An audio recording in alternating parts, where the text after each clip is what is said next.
Jänkujuss käib Ülemiste veepuhastusjaamas. Uus osa igal kolmapäeval www.lastekas.ee.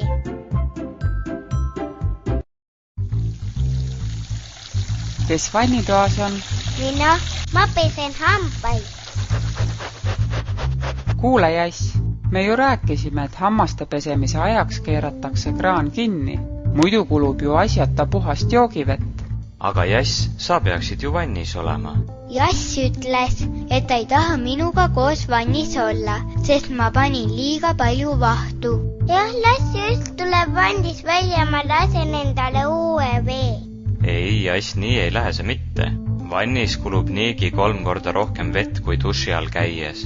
Te saate ühe veega ilusasti hakkama. Pealegi on koos vannis käia palju lõbusam.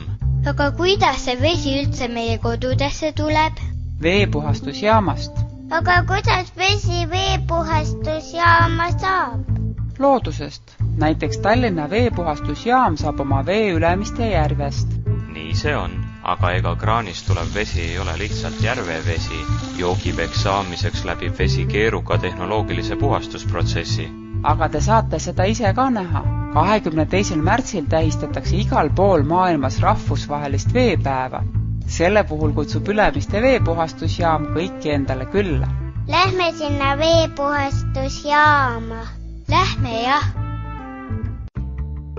Tere, mina olen rändur Tilk. Tere, Tilk. Me tulime uurima, kuidas puhas joogivesi kraani sisse saab. Te olete just õiges kohas. Siin saab puhas joogivesi oma puhtuse. Selleks, et järveveest saaks hea joogivee, tuleb vett põhjalikult puhastada. Kui kaua see kõik aega võtab? Kogu veepuhastusprotsess kestab 15 tundi. Selle aja sees tuleb vesi puhastusjaama sisse ja läheb siit ka välja. Kui palju vett te päevas puhastate? Keskmiselt toodab jaam puhast joogivett 60 000 kuupmeetrit päevas. Terve järvetäie vett puhastaksime ära 9 kuuga. Aga kui palju on 1 kuupmeeter? See on peaaegu 7 vannitäit vett. Aga kuidas vesi puhtaks tehakse? Kõigepealt juhitakse vesi järvest pumpade abil jaama. Kõigepealt puhastatakse vesi mehaaniliselt. Võrede ja mikrofiltrite abil eraldatakse siin veest suurem praht ja vetikad. Mis järves elavatest kalakestest saab? Nemad jäävad esimese võre taha ning jaama nad ei satu. Veest eraldatud praht, vetikad ja hõljum suunatakse kanalisatsiooni. Nüüd jõuab vesi keemilisse puhastusse. Näete, siin lisatakse veele osooni, see on eriline hapnik. Aga miks? Osoon parandab vee kvaliteeti, värvust ning annab veele parema maitse ja lõhna. Lisaks hävitab osoon vees inimesele kahjulikud mikroorganismid ja bakterid. Aga kas osoon inimesele ohtlik ei ole? Seda ei ole vaja karta. Osooni lisatakse nii vähe, et inimese tervisele sellest kahju ei ole. Mis nüüd edasi juhtub?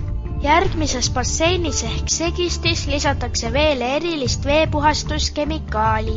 See on aine, mis koondub vees leiduvate osakeste ümber, muudab nad suuremaks ja raskemaks. Niimoodi saab need osakesed veest kergemini kätte. Kuidas seda tehakse? Vesi voolab edasi järgmisse basseini, mida nimetatakse selitiks. Seal vajuvad suurenenud helbed põhja. Kas nüüd ongi vesi puhas? Peaaegu. 2-kihiliste liivafiltrite abil võetakse välja veel need kiimepisikesed osakesed, mis helvestega koos veest ei eemaldunud. Puhastamise lõpus lisatakse veele natuke kloori ka. Kloor aitab veel torustikes värskena säilida. Kas kloor on ka aine? Jah, kloor on keemiline aine ja väikestes kogustes on see inimese tervisele ohutu. Aga nüüd ongi vesi puhastatud. Kogu seda keerulist protsessi juhivad juhtimiskeskuse arvutid. Juhtimiskeskus hoolitseb selle eest, et vesi oleks kraanis alati olemas. Lisaks suunab vee puhastamist labor. Laboris uuritakse, kas veest saab head joogivett ning pärast kontrollitakse, kas joogivesi vastab nõuetele. Kas vesi on ikka puhas, lõhnata ja maitseta ning ega seal pahasid lisandeid ei ole. Puhta vee terviseks. Üles korduks muinasjutt ja muinasjutt sai läbi.